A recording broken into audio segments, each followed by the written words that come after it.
Fala galera! E aí, como é que vocês estão? Tudo bem? Bom, hoje eu venho gravar um vídeo para vocês aqui para a gente falar um pouco mais sobre as APIs do Ziv, tá? Eu quero apresentar para vocês onde vocês consultam as documentações das APIs e como que você faz a leitura ali da documentação, o que que você pode ver ali na documentação para você entender como utilizá-la. E explicar um pouquinho também do porquê, né? Por que que a gente usa as APIs da Ziv? Primeiro, o que que é uma API, né?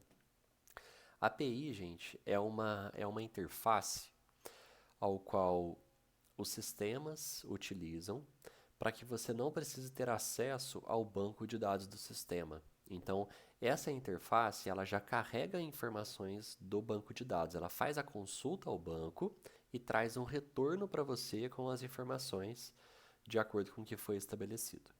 Por que isso, né?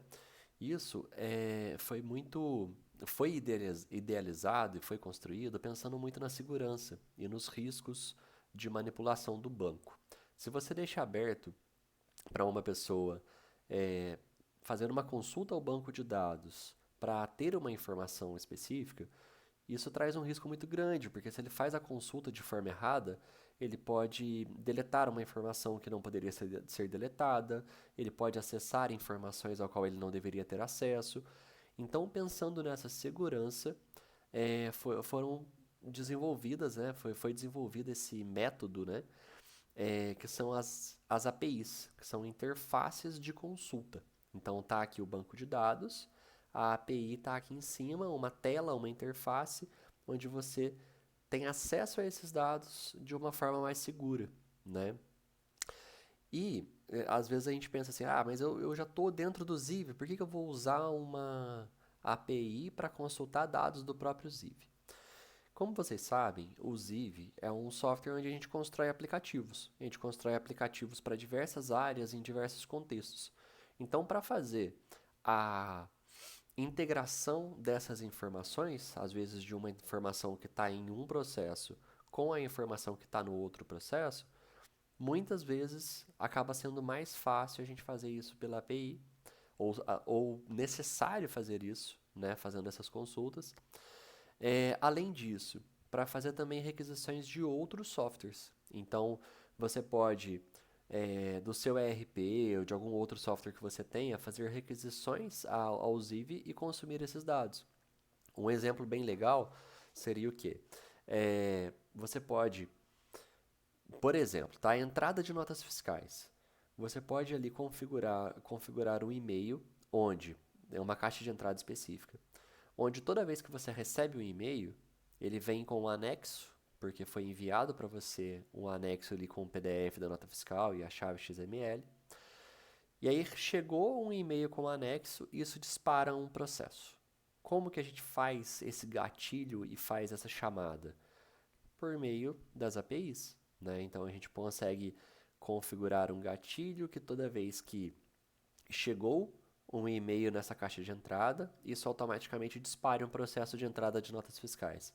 Olha que legal isso, né? Não corre o risco de você de você ficar esperando um usuário, um colaborador, acessar o e-mail e abrir ali a entrada de nota fiscal, porque isso está automático, é uma forma de automatizar. Bom, vamos para a prática? Deixa eu mostrar para vocês aqui onde que está essa documentação e como que a gente faz para acessar ela, tá? E fazer a leitura dela também. Estou aqui na minha interface de usuário. A gente tem aqui um menu de ajuda. Dentro do menu de ajuda, a gente tem aqui documentações de APIs. É um link ao qual a gente vai acessar aqui toda a documentação online. A gente tem uma introdução aqui da documentação, onde explica sobre as autentificações, sobre os métodos de segurança. Tem aqui um sumário explicando alguns termos, o que é cada um desses objetos. Então tem várias explicações iniciais aqui, que são introduções importantes, que é importante você ler no detalhe, tá? Para você testar essas APIs, testar essas consultas, você pode utilizar softwares padrões de mercado aí, como o Postman e o Insomnia.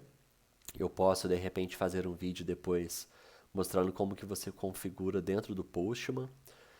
Bom, até acho que é um gancho aqui. Caso vocês queiram que eu faça um vídeo falando sobre o Postman, coloca nos comentários abaixo do vídeo, que aí depois a gente grava, tá? E aí, chegando aqui no detalhamento das APIs. Cada requisição que a gente faz, a gente chama de endpoint, tá? Então, cada endereço que a gente chama para requisição, para essa interface que é a API, é um endpoint. E esses endpoints estão organizados em agrupamentos. São muitos, tá? Eu vou rolar a tela para baixo, olha que legal. Tem muito recurso aqui, tem muito endpoint já pronto para a gente utilizar. Então, eles estão agrupados para que fique de uma forma mais intuitiva aqui para a gente, né? Então, a gente tem endpoints para atribuições de atividades a pessoas. O que é isso? Cada atividade tem um usuário ou vários usuários responsáveis. E esse vínculo de uma atividade com o usuário gera um ID, né? Então, com esses IDs, a gente consegue buscar uma tarefa e fazer coisas com essas tarefas. Então, o agrupamento de requisições para isso é esse primeiro agrupamento aqui. O segundo agrupamento é um agrupamento para a gente trabalhar anexos. Então, a gente consegue criar documentos por meio das informações que estão no Ziv. Isso aqui é bem legal, tá, gente? Desculpa. A gente pode ter um template de um documento pronto, ao qual ele recebe informações específicas do Ziv. Então, você tem lá, por exemplo, um documento de requisição de materiais a um almoxarifado. Essa requisição de materiais precisa ter o nome do requisitante, precisa ter ali a peça ao qual ele está requisitando, a quantidade, uma série de informações ali. Então, a gente pode deixar esse template pronto no Ziv, com os tokens ali para receber essas informações. E a gente faz a chamada a esse endpoint aqui, passando essas informações, e o documento já sai pronto. Você não vai precisar abrir o Word para preencher o documento, porque as informações já estão no Ziv e o Ziv preenche para você por meio desse endpoint aqui. Olha que legal. E aí tem diversos agrupamentos, né? Agrupamentos de processos, de campos dos formulários, agrupamentos de instâncias, de tarefas. Então vai ter diversos agrupamentos aqui.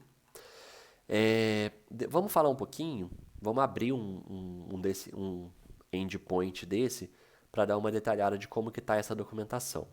Então eu vou pegar aqui no agrupamento de instâncias, esse endpoint aqui, que é o instâncias/report, ele traz um método post. O post, esses métodos aqui, igual eu não sou um cara técnico, né? Eu não sou de TI, mas cada tipo de requisição que a gente faz tem um método. E esses métodos, ele pode ser um método post, um método get, um método patch. E aí, na hora que você está configurando a requisição, você tem que colocar qual que é esse método. E aqui está te mostrando que para você chamar essa requisição, esse endpoint, você tem que usar o método post, tá? Existe essa mesma chamada aqui, ó, instâncias/report, com o método get também. Os dois praticamente vão trazer a mesma coisa, as mesmas informações. Porém, o método get, você tem que configurar tudo na URL, no endereço. O método post, você pode passar informações no corpo da requisição, no body. Muita gente chama de envelope também, né? Então, são detalhes que a gente tem que ir na prática mesmo, né? A gente tem que ir entendendo na prática. A primeira vez que eu entrei aqui, eu vi post, get. Qual que é a diferença de post, get e patch? Você dá um Google e descobre qual que é a diferença. Mas, em resumo, é isso. Se eu quero utilizar esse recurso aqui, eu vou utilizar ele chamando o método post, tá? E aí, dentro da documentação desse endpoint, tem aqui algumas restrições falando... É porque, assim, para garantir a performance das consultas, esse endpoint específico ele traz no máximo 100 registros, porque ele pode ser uma requisição que vai trazer muita informação, né? Imagina, você está consultando instâncias. Cada instância carrega diversas informações da instância. Se você consultar 1000 instâncias, 2000, 3000, isso pode ficar muito pesado, pode demorar muito essa consulta. Então, para garantir a performance, foi convencionado aqui que vai trazer no máximo 100 instâncias por página, tá? Além disso, dependendo do filtro que você colocar, ele vai reduzir esse limite para 30. Ele está te falando aqui, te mostrando que alguns filtros são obrigatórios para garantir essa performance também. Então, ou você tem que colocar um intervalo de data de início e fim, ou você tem que passar um número do ID da instância, para garantir também que não venha muitas informações e fique muito pesada a consulta, tá? Beleza. Aí depois, logo aqui abaixo, é apresentado um exemplo de sucesso dessa requisição. Então, se você fizer a consulta e a consulta retornar sucesso, quais informações que você vai receber de retorno. Então, você consegue chegar aqui e ver se realmente a informação que você precisa para resolver aquele problema que você está tentando resolver, se ela está no retorno dessa API, no retorno desse endpoint. Essa aqui, por exemplo, traz um retorno bem extenso, traz muitas informações. Bom, olhou aqui, viu que é um retorno que tem o retorno que você precisa, você vai para o teste, você vai para a configuração. E a partir do momento que você está fazendo a configuração, quais filtros que você pode usar, quais parâmetros que você pode usar para fazer essa requisição? Então tem aqui, ó, parâmetros, instâncias, filter. Todos esses filtros você vai passar no body, no corpo da requisição, né, e não na URL. E aqui tem diversos filtros possíveis. Eu vou mostrar como exemplo aqui, ó, olha que legal. Form Fields Filter. O que é isso? Você pode buscar instâncias que tenha o valor que você precisa de campo de formulário. Então, eu quero o retorno de todas as instâncias que tenham o tipo de pagamento igual a cartão de crédito.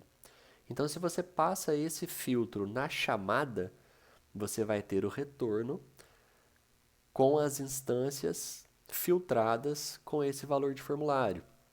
Ah, não, mas eu não quero filtrar o valor de formulário. Eu tenho aqui já a informação do número da instância e eu queria trazer todas as informações, todos os campos de formulário dessa instância específica. Você pode passar aqui o parâmetro instâncias ID e ele vai trazer todas as informações dessa instância específica. Ah, não, eu não sei qual é a instância, eu não tenho o número dela, mas eu sei o intervalo. Eu quero todas as instâncias do último mês. Então, que foram abertas no último mês. Você vem aqui e coloca, ó, start date interval begin, a data e o horário, start date interval end, a data e o horário. Então, são formas diferentes de filtrar para você ter o retorno de acordo com esses filtros, tá? Logo mais abaixo, você tem exemplos de retorno. Então, você pode ter respostas da API, respostas de erro, que te ajudam a entender o erro que está acontecendo. Então, aqui você pode ter um erro 400, que é uma solicitação inválida. Então, você fez alguma configuração ali que está diferente. Por exemplo, você usou um método errado, ou então você passou o filtro de uma forma errada. Então, como a solicitação está inválida, ele bateu lá no endereço e não tem a requisição construída da forma que precisa, ele te retorna o erro 400. Você precisa revisar a forma com que você está construindo ali a requisição. Pode ser um erro 401, indicando que a pessoa não está autorizada a fazer essa requisição. Na hora que a gente constrói também, a gente passa uma chave, o token de usuário que chama a API. Se esse usuário não tem permissão para fazer essa consulta, vai retornar o erro 401. Aí tem o erro 403, o erro 404. Então, aqui são exemplos de retornos de erro que você pode ter, que vai te ajudar aí na hora que você está construindo, tá? Ou seja, você tem a documentação aqui de uma forma bem completa para você ir para a prática e fazer todos os testes necessários. Então, resumindo aí, o vídeo, né, eu apresentei para vocês aqui hoje onde está a documentação das APIs, como que a gente consegue acessar essas documentações, qual é a forma com que essa documentação está estruturada, e aí depois no detalhe, né, de um endpoint, quais são as informações ali, os exemplos de retornos de sucesso, os possíveis erros que podem retornar, dando um detalhamento geral aí de como que está organizado a documentação para que vocês consigam utilizar as integrações do Ziv. É isso, galera, que eu queria apresentar para vocês hoje. Gostaram do vídeo? Curtam e compartilhem. É muito importante para o canal essa interação de vocês, então se inscrevam, marquem aí o sininho para receberem as notificações dos próximos vídeos que serão postados. Valeu, grande abraço!